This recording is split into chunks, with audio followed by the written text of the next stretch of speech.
Allez, Bokato mes amis, on va Be'ezrat Hashem passer à un nouveau sujet. Très important, on sort de Shavuot. Donc on a parlé d'Al-Basha, très important. Et là on va parler ensuite encore peut-être plus important, ou aussi important on va dire, il n'y a rien de plus important, toujours aussi important. Ahavat lomde Torah ve'ira Hashem v'choshve shemo. On a parlé avec Rabbi Mordechai et là on vient de parler cette petite anecdote. Pendant des années, vous partiez à la yeshiva, étudier une semaine, voir le monde des yeshivot, le monde de la Torah, de près, de le vivre, c'est quelque chose d'extraordinaire. Alors ici, le Rav, le Pele Yoetz, va nous dire l'importance d'aimer ceux qui étudient la Torah et ceux qui craignent Akadosh Baruch Hu. Et il dit, Ahavat lomde Torah ve'ire Hashem v'choshve shemo gam in imshechet me'avat hamakom. Il dit, l'amour qu'on va avoir pour les Talmidei Chachamim, pour ceux qui étudient la Torah, pour ceux qui ont la crainte du ciel, pour ceux qui servent Akadosh Baruch Hu, en vérité, elle provient du même endroit, du même mécor, la même source. De quoi? D'Avat Hashem. Quelqu'un qui aime véritablement Akadosh Baruch Hu, ben il aime aussi ses serviteurs. Il aime ceux qui sont proches de lui. Forcément. Donc, un signe, une jauge de ton amour pour Hashem, c'est combien est-ce que tu aimes aussi les Talmidei Chachamim. Comme il y a écrit, vous savez qu'il y a dans la Torah des fois une lettre, un mot qui est écrit, et les Chachamim ne savaient pas quoi faire avec ce mot-là. Qu'est-ce qu'il y a écrit là-bas? Et. Très souvent, il y a écrit le mot et. Par exemple, Chabed et avicha ve'et imecha. Et avicha ve'et imecha. Chabed avicha ve'et imecha. Pourquoi tu dis et? Il y a par exemple, et Hashem Elokecha tira. C'est quoi? Hashem Elokecha tira. Pourquoi tu me dis et Hashem Elokecha? Et il y a plein de etim dans la Torah. Et il y avait un comme ça, Talmid Chacham, Gaon. Combien de et il y a dans la Torah? Combien et comment il s'appelait? Ah ben c'est dommage. Rabbi Shimon ben Assia. Et lui, il était Doresh Kol Ha'itim Shebat Torah. Il a été Doresh tous les aides de la Torah. À quoi ils servent? Qu'est-ce qu'il vient rajouter? Tu vas honorer ton père et ta mère. C'est quoi le et? Et tu viens rajouter le grand frère. Ton grand frère, tu dois aussi le respecter, comme ton père et ta mère. Et ainsi de suite. Quand il arrivait à un pasouk, quel pasouk? Il est arrivé au pasouk. Comment? Les nés seulement? Non, tous les frères qui sont au-dessus de toi, tu dois les respecter, comme ton père et ta mère. Et donc, tous les étimes de la Torah, il a été Doresh. Tous les étimes de la Torah, il a trouvé une explication. Quand il est arrivé au pasouk, Et Hashem Elokecha tira, l'Éternel, ton Dieu, tu craindras. Et il y a écrit Et avant. Parash, il a dit Adkan. Tout ce que j'ai dit avant, oubliez-le. On peut pas être Doresh les étimes. C'est Stam écrit, on ne sait pas pourquoi, mais je ne peux pas dire une chose pareille. Donc, tout ce que j'ai dit avant, toute sa vie, travail de toute une vie, il a mis à la poubelle, entre guillemets. Il a dit, quand je suis arrivé à ça, c'est fini, on peut comparer Dieu à quelque chose, c'est fini. Ces Talmidim, ils ont dit, Rabbi, Kol Yemechaïcha, toute ta vie, tu t'es fatigué, tu as étudié, tu as passé des jours et des nuits pour essayer de comprendre tous les étimes chez Torah, et tu as trouvé. Et maintenant, parce qu'il y en a un que tu ne comprends pas, tu mets tout à la poubelle. Il a dit, la même manière que j'ai reçu un salaire sur la dracha, un salaire sur ce que j'ai été recherché, alors je recevrai un salaire aussi sur la prisha, le fait que j'étais capable de dire là, Adkan. Magnifique. Qu'est-ce qu'il vient prouver le Rav ici? Que tout ce qu'il a fait dans sa vie, c'était les Shem Shamaim pour Akadosh Baruch Hu.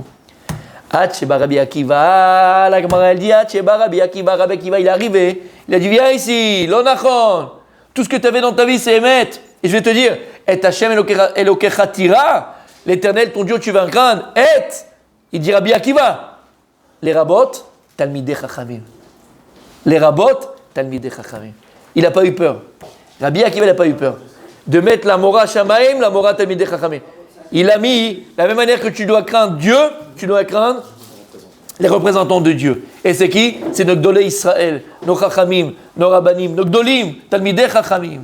Et Hashem Elokecha tira, c'est une Gemara, c'est pas un Midrash, c'est pas un petit rigolo, c'est la Gemara, Rabbi Akiva, qui devait redonner la Torah. Toute la Torah orale, c'est qui, mon tzaddik, rappelle-toi Rabbi Akiva. Alors il a réhabilité qui? Le Shon ben Assia, tous les itim sheba Torah. Ad kedekach. Alors il dit ici le Rav, l'amour des Talmidei Chachamim, la source, il provient de l'amour d'Hachem. Quelqu'un qui aime véritablement Akadosh Baruch Hu, alors c'est Vadaï et c'est certain qu'il se doit d'aimer les Talmidei Chachamim. Donc ça veut dire que c'est un siman, que si toi tu as une aminosité envers les Talmidei Chachamim, c'est un signe que ton amour pour Hachem, il est virtuel, il est imaginaire. C'est que tu t'es créé un Dieu, je ne sais pas lequel, en tout cas, tu t'es créé un Dieu. Une fois j'ai dit ça à quelqu'un. sais, on peut se créer des dieux. Je me rappelle quand il y a 24 ans, 25 ans, non plus moins, puisque c'est frère il a 20 ans, 21, 22, 23, je sais plus quel j'ai mon fils, 22 ans peut-être.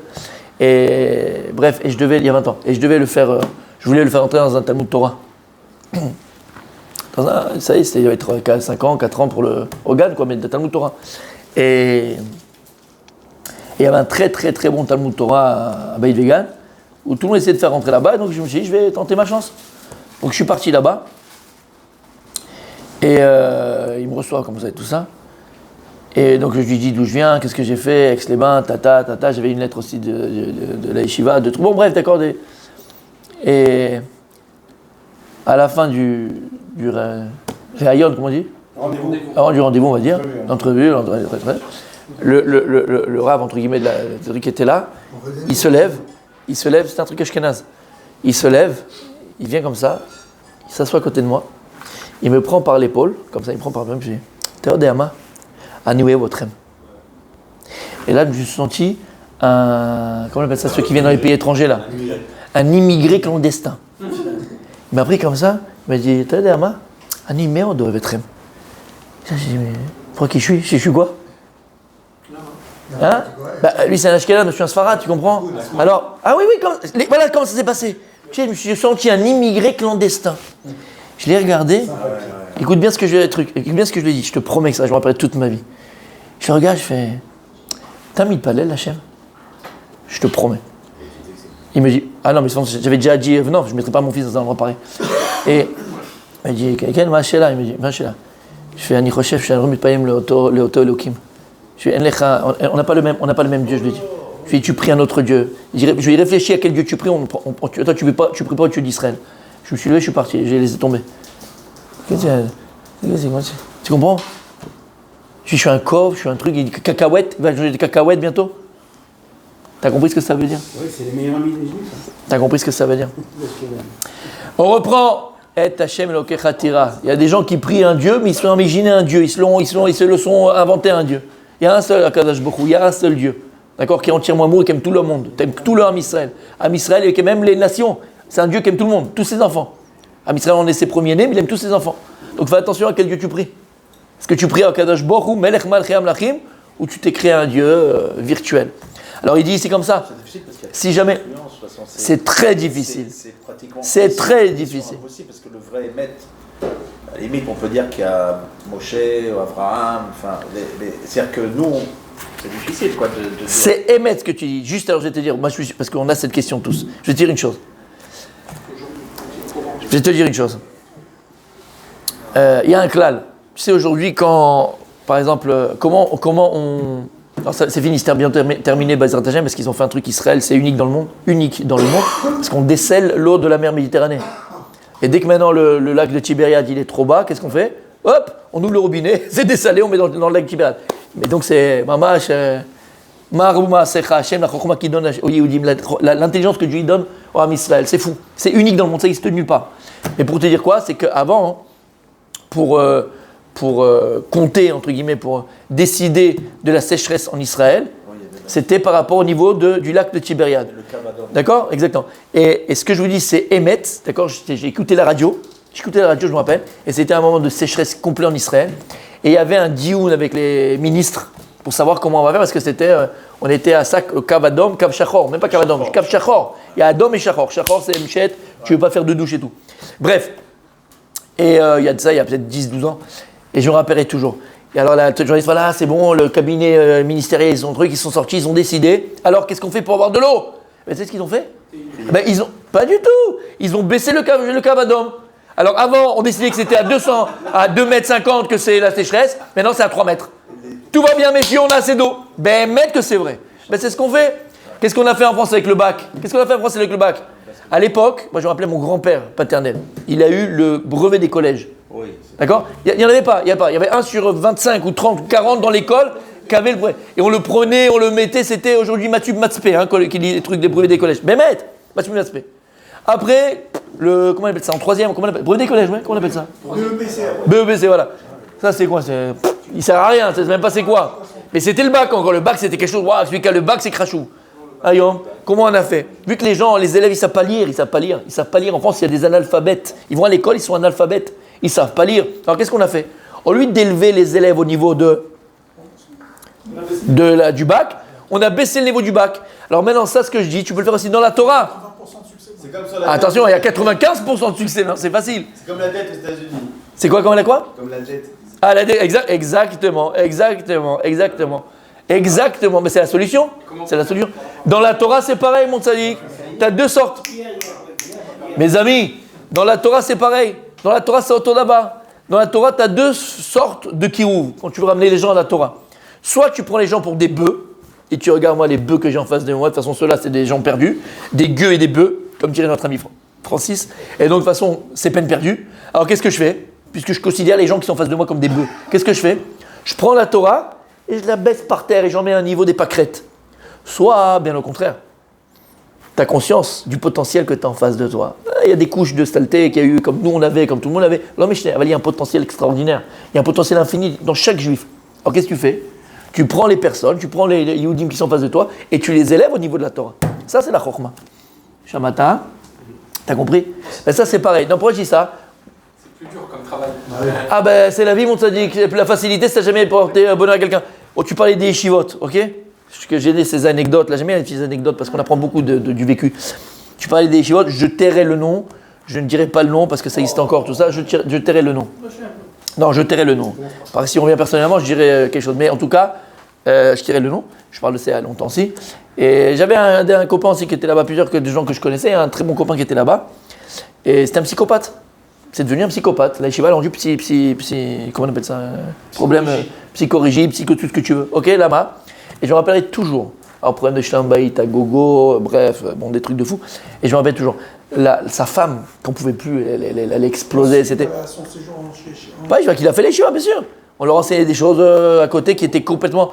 Pour te dire, le gars, quand il a guéri, parce qu'on l'a guéri, hein, il a fait toute une cure parce qu'il fallait guérir. D'accord? Je vais raconter cette anecdote. Quand on habitait à Bétar, une fois, on habitait pas très loin et tout ça, il avait besoin de, je sais pas, d'huile ou je sais pas quoi, il est venu me chercher, on était jeunes mariés, moi j'étais le marié, je raconte l'histoire, exactement. Il est venu et tout, et moi quand il est arrivé, je jouais à la shkoba avec ma femme. D'accord? À la shkoba avec ma femme. Et quand il est arrivé, tout ça, il a appelé d'abord, il a dit voilà, il a dit ouais, viens, tu peux venir. Il est rentré, tu vois, tu rentres, il est rentré, moi je joue à la shkoba, j'y prends l'huile. Et après des années, après là, quand il a guéri, il m'a dit il faut que je t'avoue quelque chose parce que je te demande Mechila. Mais tu sais que quand je suis rentré chez toi, tu te rappelles, il y a 7 ans, machin, je me rappelle, et je devais besoin d'huile. Je fais, ouais, d'accord, t'as un problème ou quoi?